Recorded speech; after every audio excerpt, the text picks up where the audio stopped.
Bismillahirrahmanirrahim. Assalamualaikum warahmatullahi wabarakatuh.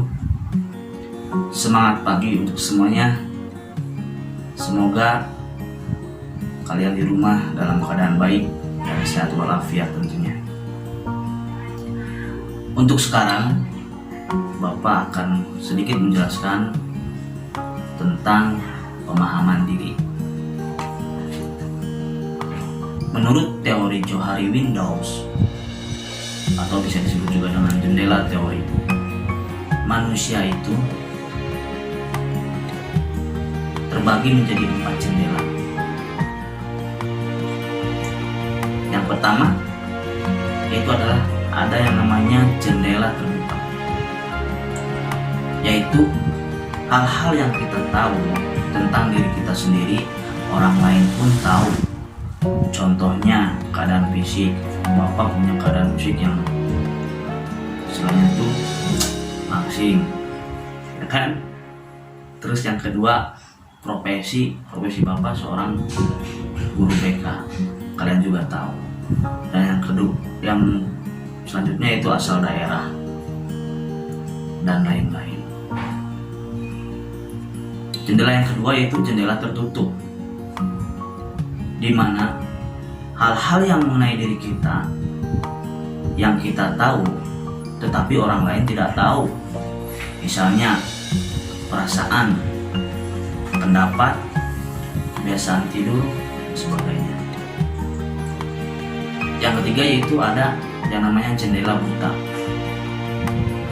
yaitu hal-hal yang kita tidak tahu tentang diri kita sendiri tetapi orang lain tahu.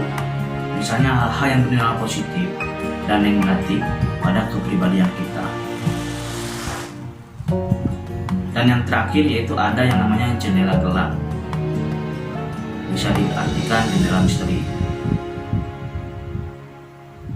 yang memiliki arti hal-hal yang mengenai diri kita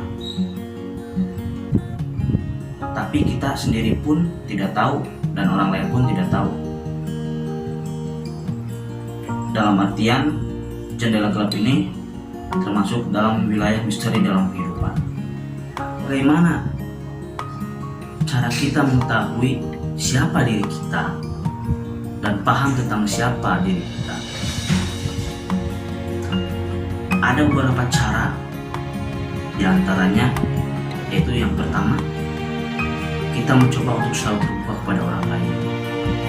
Jangan menjadi orang yang munafik dengan berlagak diri, selalu menjadi orang perfect.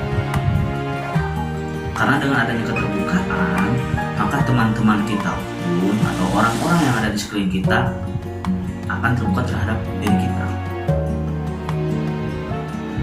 Cara yang kedua itu dengan cara bersikaplah apa adanya. Karena dengan sikap apa adanya yang natural tanpa dibuat-buat, maka kita akan mulai menjadi diri kita sendiri. Yang ketiga itu mau menerima saran maupun kritik dari orang lain. Kadang ada orang yang istilahnya dikasih saran, dikasih kritikan, gak bisa nerima. Nah, karena sebenarnya kritikan sekalipun itu negatif akan membuat kita semakin baik. Yang terakhir yaitu cobalah untuk berteman dengan siapa saja. Jangan hanya pada satu kelompok, hanya orang itu saja. Karena dengan kita mengenal orang lain, kita akan bisa mengetahui dan bisa mengenal lingkungan lebih luas lagi. Yang penting dalam bergaul, dalam berteman, cari hal yang positif, ikuti hal yang positif, jangan yang negatif. Terus, aspek-aspek apa saja yang harus dipahami oleh seorang individu? Yang pertama itu ada aspek fisik, yaitu seluruh anggota badan individu termasuk bagian-bagiannya. Artinya, individu harus mengenali dan memahami kondisi jasmaniahnya dengan segala potensinya. Apakah kondisi jasmani semuanya sehat, normal, dan sebagainya. Hal ini penting agar individu mampu mengambil keputusan dengan tepat dan mampu menyikapi hidup ini dengan benar. Yang kedua itu ada aspek psikis. Aspek psikis yaitu hal yang berhubungan dengan kondisi kejiwaan individu. Dalam artian bagaimana kecerdasannya, bagaimana emosinya atau perasaannya. Sehingga individu mampu menyikapi pilihan-pilihan karir di masa depan dan mampu menempatkan dirinya dalam berhubungan dengan orang lain. Yang ketiga yaitu ada aspek minat. Apa itu minat? Minat adalah rasa tertarik yang kuat terhadap proyek tertentu. Hal ini penting untuk dipahami individu. Karena dengan adanya minat yang kuat terhadap objek pilihan, maka prestasi keberhasilan yang diharapkan mudah tercapai. Demikian juga sebaliknya. Oleh karena itu, perlu penanaman minat terhadap diri individu, diri kita sendiri, terhadap berbagai objek positif, sehingga timbul rasa menyenangi dengan motivasi tinggi. Yang selanjutnya yaitu ada aspek bakat. Apa itu bakat? Bakat adalah kemampuan yang dibawa oleh seseorang sejak lahir dan bersifat menurun genetik.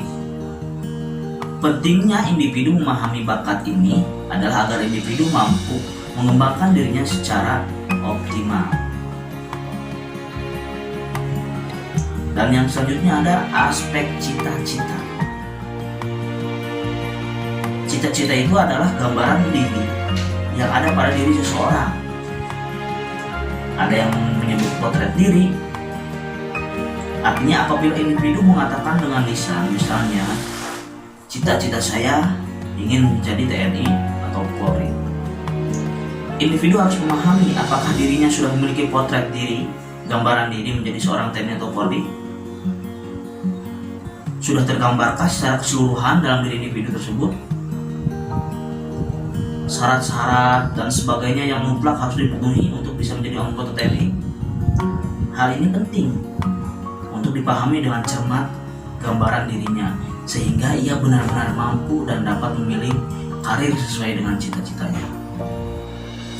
Yang selanjutnya yaitu aspek kebutuhan-kebutuhan pokok. Hal ini penting juga untuk dipahami oleh individu. Kebutuhan-kebutuhan pokok seperti apa yang diinginkan dalam menjalani kehidupan ini. Apakah hidup ini hanya untuk makan atau makan untuk hidup? Apakah individu hanya menginginkan kebutuhan jasmani saja? Atau individu di samping kebutuhan jasmani juga memerlukan kebutuhan batin dan sebagainya. Misalnya, seorang itu butuh makan, butuh minum, butuh keamanan dan kasih sayang,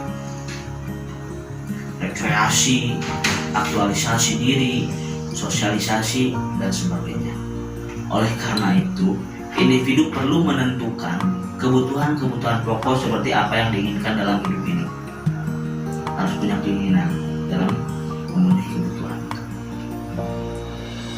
Yang terakhir yaitu ada yang namanya gaya hidup atau bisa disebut juga lifestyle.